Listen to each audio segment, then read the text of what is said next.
Chapter को discuss करने वाले हैं जिसका नाम है कंजम्पशन। बहुत ही इम्पोर्टेंट क्वेश्चन है। क्यों इम्पोर्टेंट है आप इसको बारे में समझेंगे। एंड मोस्ट इम्पोर्टेंट, ये जो 12th लेवल से स्टार्ट होता है, सो सर्टेनली धीरे धीरे इसका लेवल भी बढ़ते जाता है। अगर आप ग्रेजुएशन में तो मोर और लेस आपको 1 से 2 थ्योरी पढ़ने को बोला जाता है, एब्सोल्यूट इनकम हाइपोथेसिस, देन ज़्यादा से ज़्यादा आपको बोला जाएगा रिलेटिव इनकम हाइपोथेसिस को स्टडी करने के लिए।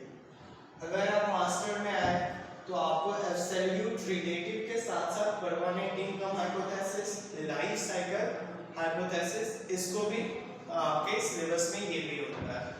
एंड अगर आप नेट के लिए प्रिपरेशन कर रहे हो तो रैंडम वॉक हाइपोथेसिस, एक नया थ्योरी आपको एक्स्ट्रा भी पढ़ना होता है। So we will start with very basic. हम लोग एकदम बेसिक से स्टार्ट करेंगे। क्या होता है कंजम्पशन, धीरे धीरे एंड अगर आपने समझा हुआ भी है तो मेरे को लगता है कि आप कुछ नया सीखोगे। क्लियर है ना? तो देखिए, चलिए स्टार्ट करते हैं आज के थ्योरी को। तो सबसे पहले देखिए, ये जो कंजम्पशन है, कंजम्पशन बोलने का मतलब क्या? कंजम्पशन मींस यहाँ पे आप मैक्रो इकोनॉमिक्स के प्रोस्पेक्ट से सोच रहे हो। आप यहाँ पे माइक्रो इकोनॉमिक्स के पॉइंट ऑफ व्यू से नहीं सोच रहे हो। हमने माइक्रो इकोनॉमिक्स में भी एक कंज्यूमर इक्विलिब्रियम नाम का चैप्टर पढ़ा, जहाँ पे मेन चैप्टर का थीम क्या था कि एक अगर consumer, so at what level he is getting maximum satisfaction, तो हमने उस चैप्टर के थ्रू ये निकालने का प्रयास किया। हमने देखा कि कैसे एक उपभोक्ता कहाँ पे संतुलन में होगा, वो हमने निकाला था।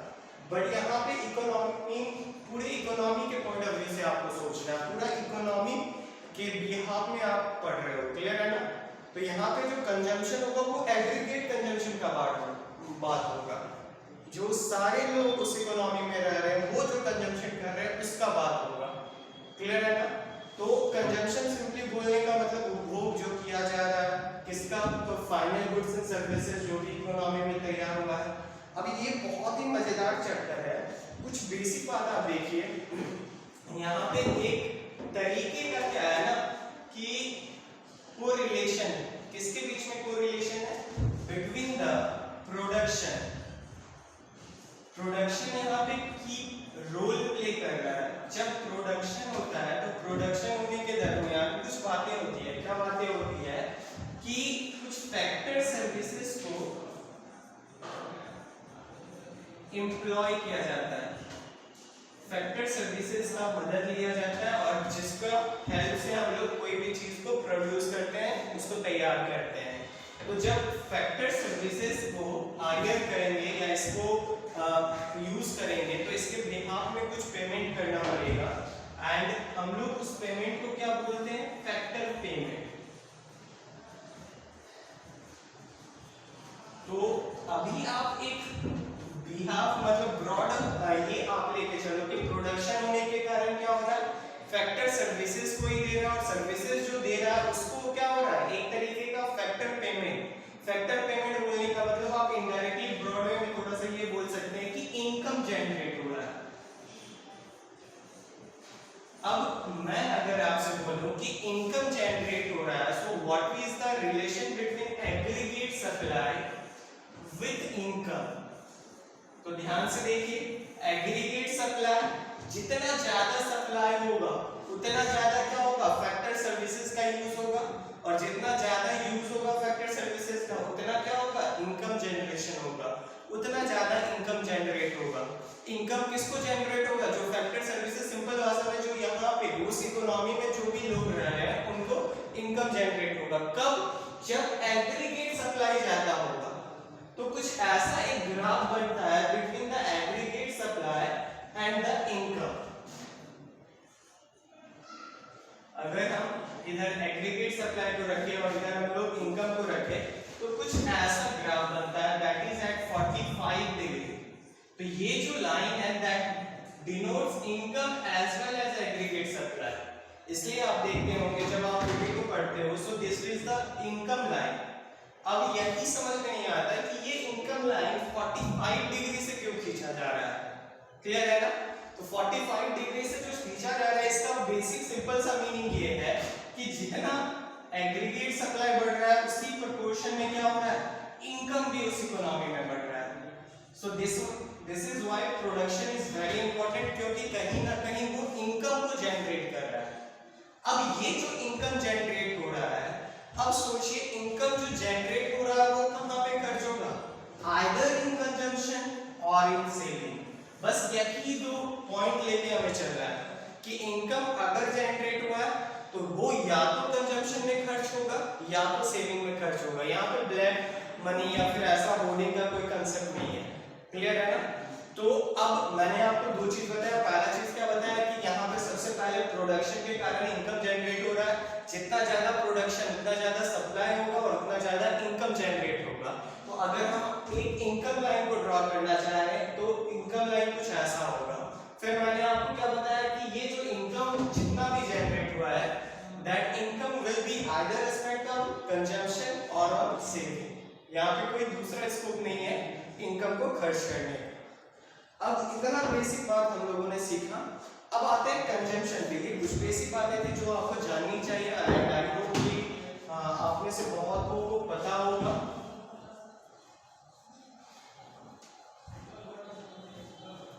देखिए, सबसे इंपॉर्टेंट है क्रोनोलॉजिकल ऑर्डर। एग्जामिनेशन में भी पूछा जाता है।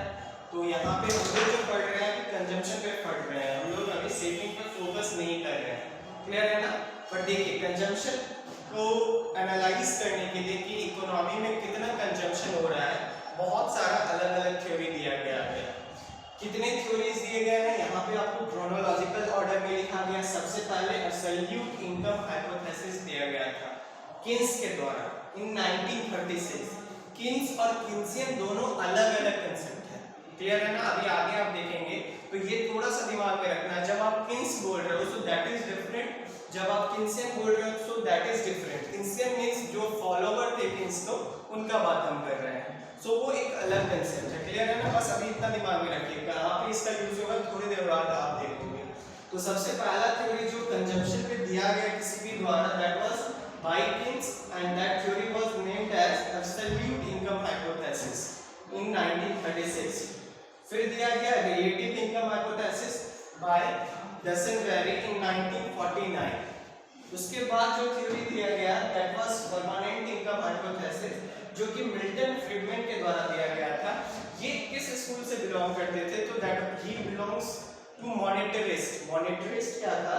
ये एक ग्रुप ऑफ थिंकर्स थे and he was the friend of Keynes, but इन्होंने बहुत पॉइंट पे किन्स को क्रिटिसाइज किया है।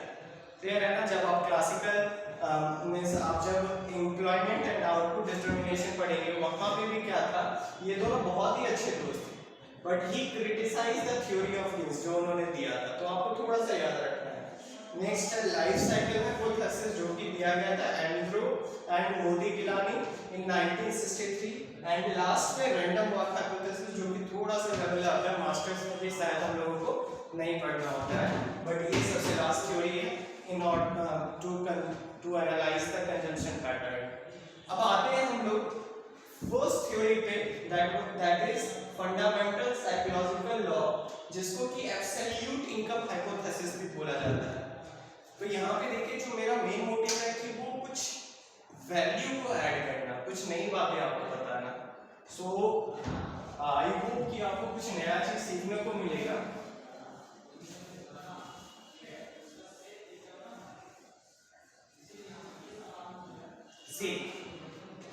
सबसे पहला क्वेश्चन आता है क्या फंडामेंटल साइकोलॉजिकल लॉ, एक टर्म आप सुनेंगे मैक्रो इकोनॉमिक्स में, फंडामेंटल साइकोलॉजिकल लॉ, और एक टर्म आप सुनेंगे एब्सोल्यूट इनकम हाइपोथेसिस।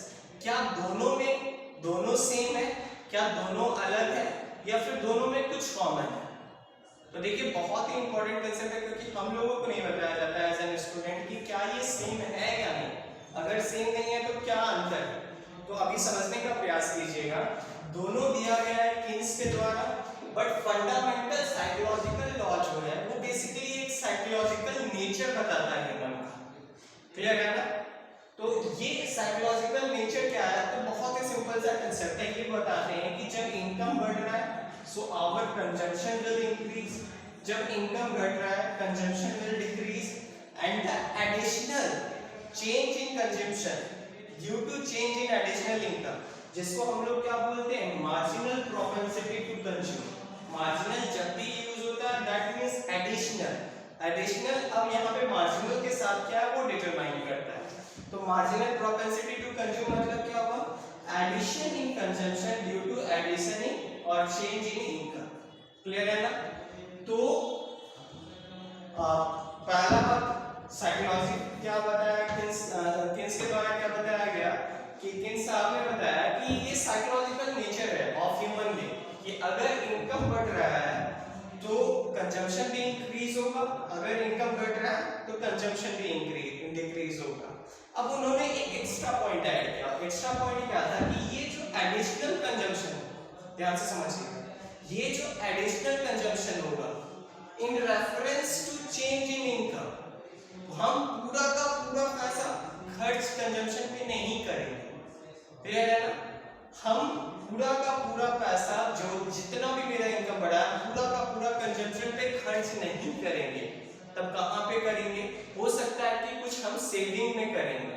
क्यों, क्योंकि हमने जस्ट देखा कि इनकम जो होता है वो कंजम्पशन प्लस सेविंग, कुछ पोर्शन उसका कंजम्पशन में खर्च होता है और कुछ पोर्शन उसका सेविंग में खर्च होता है। क्लियर है ना। तो इन साहब ने क्या बोला कि हम पूरा का पूरा जो मेरा इनकम बढ़ेगा वो सिर्फ कंजम्पशन में खर्च नहीं करेंगे। इसी को आप अगर बताना चाहो तो चेंज जो एडिशन इन कंजम्पशन कर रहे हैं उसको एमपीसी हम बोलते हैं।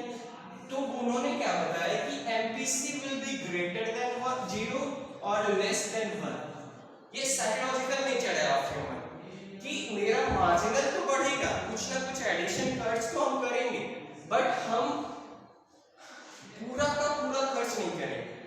पूरा का पूरा खर्च बोलने का मतलब क्या, डेल्टा सी, और जितना मेरा इनकम बढ़ा that is also delta C, या फिर आप इसको लिखोगे कि मेरा इनकम बढ़ा बाय डेल्टा वाई एंड मेरा जो कंजम्पशन बढ़ा that is also same, so we can write it as increase in consumption is delta Y.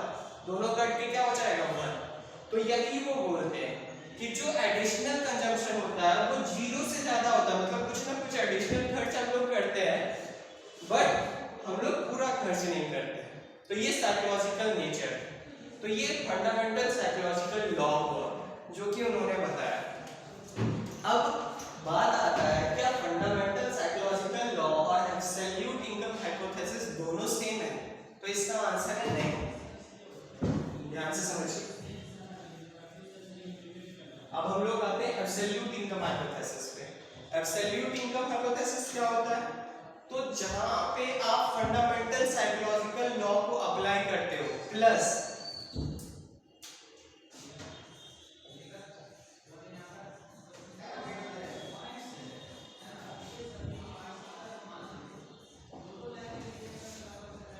देखिए नाम से आपको समझ में आ जाएगा, नाम क्या, एब्सोल्यूट इनकम हाइपोथेसिस। इसका मीनिंग क्या हुआ ना कि जो हमारा कंजम्पशन होगा that will depend upon the absolute income. ध्यान से समझिएगा, कंजम्पशन जो होगा वो मेरा एब्सोल्यूट इनकम, जिसको कि हम डिस्पोजेबल इनकम भी बोल सकते हैं, तो मेरा कंजम्पशन जो है वो मेरा एब्सोल्यूट इनकम पे, मतलब राम का इनकम श्याम का इनकम पे नहीं। अगर मेरा इनकम बढ़ा है तो मेरा खर्च मेरे इनकम के अकॉर्डिंग होगा। क्लियर है ना। इसीलिए नाम क्या पड़ा, एब्सोल्यूट इनकम हाइपोथेसिस। तो इस थ्योरी का मेन पर्पस ये बताना है कि जो कंजम्पशन है वो आपका एब्सोल्यूट इनकम पे डिपेंड कर रहा है। अब उसी में अगर आप फंडामेंटल साइकोलॉजिकल लॉ लगा दो तो आपका एब्सोल्यूट इनकम हाइपोथेसिस थ्योरी तैयार हो जाएगा। फंडामेंटल साइकोलॉजिकल लॉ अप्लाई करने का मतलब क्या हुआ, मतलब जो किन्स ने बोला वो चीज आप अप्लाई कर दो। किन्स ने क्या बताया कि अगर इनकम बढ़ रहा है कंजम्पशन बढ़ रहा है, अगर इनकम घट रहा है कंजम्पशन घट रहा है। तो ये सेम चीज अगर हम यहाँ पे अप्लाई कर दें, बट आपको याद क्या रखना है कि यहाँ कंजम्पशन जो है वो करेंट डिस्पोजेबल इनकम और सिर्फ मेरा इनकम पे डिपेंड कर रहा है। रिलेटिव का क्या इनकम है वहां पे उस चीजों पे डिपेंड नहीं करता। क्लियर है ना। अब अगर आप सिंपल ढंग में इसको समझना चाहें तो आप एग्जामिनेशन में सिर्फ आपको ये ग्राफ बताया जाता है। ग्राफ में क्या है, ध्यान से आप देखिए कि यहां से हम लोग दो ग्राफ बना सकते हैं, एक कंजम्पशन का एक सेविंग का। कंजम्पशन का अगर हम ग्राफ बनाना चाहे, so we have plotted the income line at 45 degree. क्यों? क्योंकि अभी हमने जस्ट बताया आपको कि एग्रीगेट सप्लाई, ये जो इनकम है that is also equal to aggregate supply. ऐसा नहीं है कि ये सिर्फ इनकम लाइन है, ये also it is equal to aggregate supply line. Clear है ना? तो हमने 45 डिग्री पे खींचा। अब देखिए ध्यान से, ये कंजम्पशन लाइन है, this line is basically a consumption line. और थोड़ा सा बेसिक आप चीज सीखिए, कभी भी कोई भी चीज लाइन के फॉर्म में रहे, सो इसका एक इक्वेशन होता है, मैथमेटिकल इक्वेशन होता है। क्या होता है? a plus B X. a क्या होता है? दैट इज इंटरसेप्ट, मतलब वो x y एक्सिस को कितने पे काट रहा है, that distance will be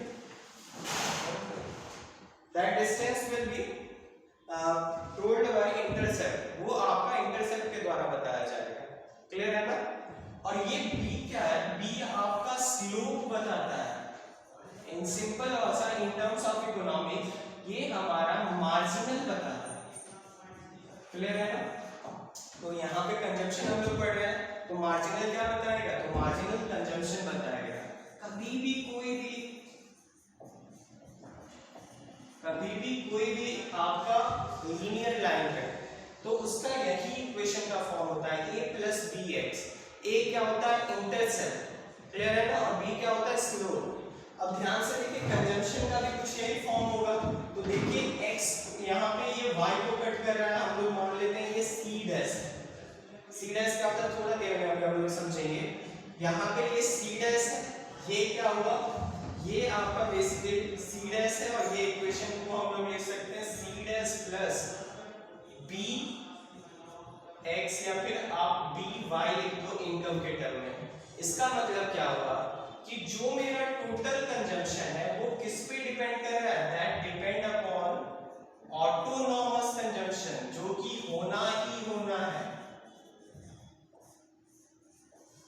plus b into Y. Y D लिख दीजिए। वाई डी क्या है? Disposable income. तो मेरा कंजम्पशन किसी भी पॉइंट पे कहां पे डिपेंड करता है? So that depend upon c plus b into Y D. इसका मतलब क्या हुआ कि कुछ ना कुछ ऑटोनॉमस कंजम्पशन, हमेशा आप कोई ना कोई कुछ ना कुछ कंजम्पशन करोगे ही करोगे। क्लियर है ना? आप so that is represented by c dash. Even आपका इनकम जीरो है, but even at this point आप कंजम्पशन कर रहे हैं। कितना कर रहे हैं? c डैश के। तो कहां से कर रहे हैं? तो जो आपने सेव किया था, कितना आपने सेव किया होगा जो आप खर्च कर रहे हो c डैश, तो जरूर आपने माइनस c डैश सेव किया होगा, और वही माइनस c डैश अभी आप खर्च कर रहे हो। क्लियर है ना? मतलब समझिए आप, कुछ ऐसा है कि कंजम्पशन इज इक्वल टू, या फिर saving is equal to 0.3 plus minus 0.3 plus 0.7 तो यहाँ से अगर मैं आपसे पूछूं कि आप यहाँ से बताओ कंजम्पशन का क्या इक्वेशन होगा, तो ध्यान से देखिए, माइनस 0.3 बोलने का मतलब है कि ये सेव किया था और आपने खर्च किया है। तो आपने कितना खर्च किया होगा? 0.3। तो आप क्या लिखोगे? 0.3 प्लस इनकम का कितना हिस्सा आप सेव कर रहे हो? 0.7। तो इनकम का कितना हिस्सा आप खर्च करोगे? 0.3। तो 0.31। So this will be the equation of consumption. Clear है ना? तो मैं अभी आपको क्या बताया मैंने कि आप क्या करना चाह रहे हो? एक इक्वेशन ऑब्टेन करना चाह रहे हो, और कोई भी लीनियर लाइन है, तो ये भी एक लीनियर लाइन है। लीनियर लाइन का इक्वेशन ही क्या होता है? सी a प्लस बी एक्स। तो a क्या होता है? दैट इज इंटरसेप्ट, मतलब वो कांस्टेंट पार्ट होता है। तो यहाँ पे अगर हम लोग देखें तो कांस्टेंट पार्ट क्या है मेरा? Autonomous consumption, that is c dash, और चेंज जो है वो है डिस्पोजेबल इनकम, जो जहां जिसके साथ जुड़ा हुआ है, दैट इज b। b किसको रिप्रेजेंट कर रहा है? मार्जिनल। क्लियर है ना? Marginal propensity to consume, that is MPC। इसका फार्मूला क्या होता है MPC का? तो change in income, change in consumption due to change in income. Clear है ना? अब यहां से हमने ये डायग्राम बनाया। अब अगर हम इसको समराइज करें तो यहाँ पे एब्सोल्यूट इनकम हाइपोथेसिस में बेसिकली 3 स्टेज बताया गया इसके थ्रू। क्या क्या 3 स्टेज है, ध्यान से समझिए।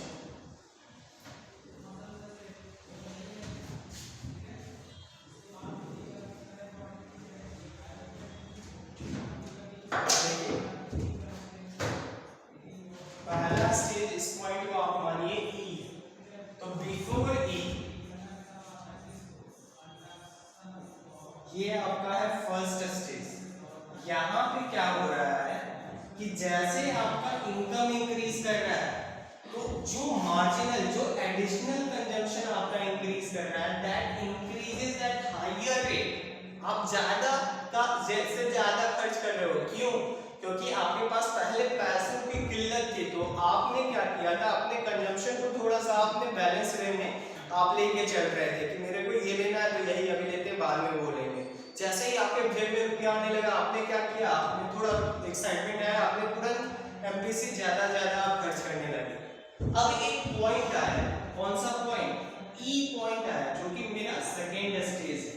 यहाँ पे क्या था, हमने जितना भी कंजम्पशन सोचा था, जो भी हम कर सकते थे, सो वी डिड। और किसके थ्रू किया हमने? तो हमने जो है वो इनकम के थ्रू किया। जितना भी इनकम हम लोग कमा रहे थे, so we just spend entire income over consumption. हमने सारा का सारा क्या किया, कंजम्पशन के ऊपर खर्च दिया। सारा दिन बड़ी कसरती, ये लेना वो लेना, सारा जितना जेब में आया वी जस्ट हमने सारे का सारा कंजम्पशन में खर्च कर दिया। तो सेकेंड स्टेज में क्या हो रहा है, इसी स्टेज को बोला जाता है ब्रेक इवन पॉइंट, जहां पे क्या होता है कि सारा का सारा इनकम कंजम्पशन के ऊपर खर्च हो जाता है। And in the third point that is after E. अब ई के बाद क्या होगा, ध्यान से समझिए। यहां पे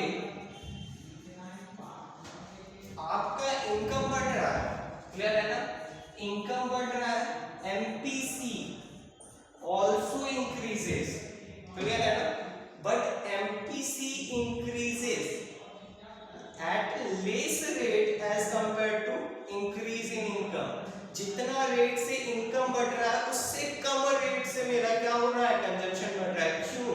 क्योंकि हमने इसी पॉइंट पे अपनी सारी कसर पूरी कर ली थी। मेरे को जो भी कंजम्पशन करना था हमने कर लिया था।